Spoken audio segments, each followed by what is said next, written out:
مامۆستای زانکۆی و ساڵانێکی زۆرە لە بواری لێکۆڵینەوە و زماندا کار دەکات.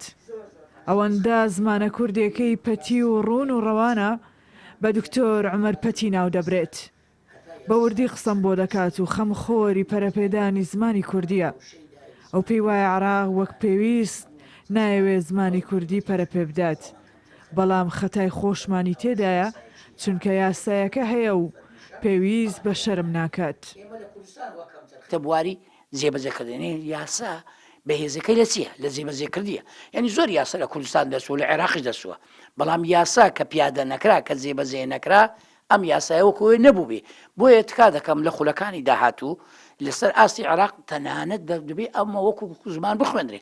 لەبیرمە لە حەفتاکان زمان و ئەدەبی کوردی تەنها لە ئامادەییش دەخوێنرا لە خواری و عێراق تا بەسرا، بەڵام ئێستا بەداخەوە لەبەر نەبوونی درسۆزی مامۆستایانی کوردی بەداخەوە یعنی کەمتەرخەمەکە لە خۆشمانە، یعنی ناتوانم بڵێم تەنها لە بەرامبەرە لە حکوومەتی مەلبەندە یان برێم عێراقە، بەلکو کەمتەرخەمەکەش لە خۆمانە.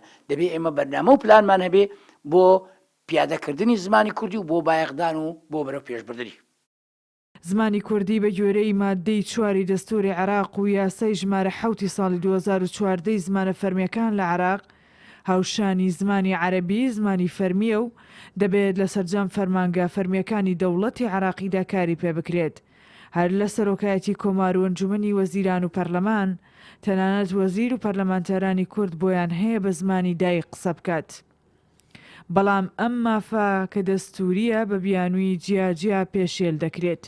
ئەندامێکی پەرلەمانی عێراق دەڵێت تا ئێستا بە بیانووی تەکنیکی و نەبوونی وەرگێڕی زمان لە پەرلەمانی عێراق ڕێگر بوون لە قسەکردنی ئەندامانی کورد بە زمانی دایک. تەمان بەنسبەت زمانی کوردی لەسەر نووسراوەکان هەیە، بەڵام ماکو پێویست نییە و لە ناو پەرلەمانش یعنی لە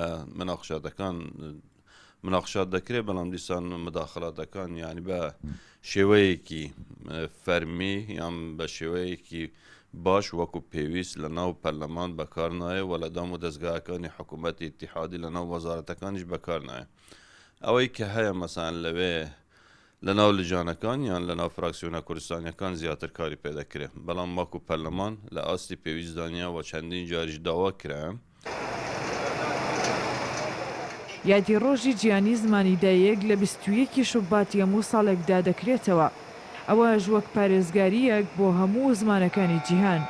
زمان زۆر زیاترە لە تەنیا ڕێگەیەک بۆ پەیوەندیکردن، بە تایبەتی زمانی دایک کە بریتیە لە بەشێکی گرنگی کەلتورەکەمان کە هەندێک کەس وا بیر دەکەنەوە و زمانمان دەتوانێت تەنانەت دیدمان بۆ بینینی جیهان بگۆڕێت. ڕێناس عەلی، کوردستان 24 هەولێر.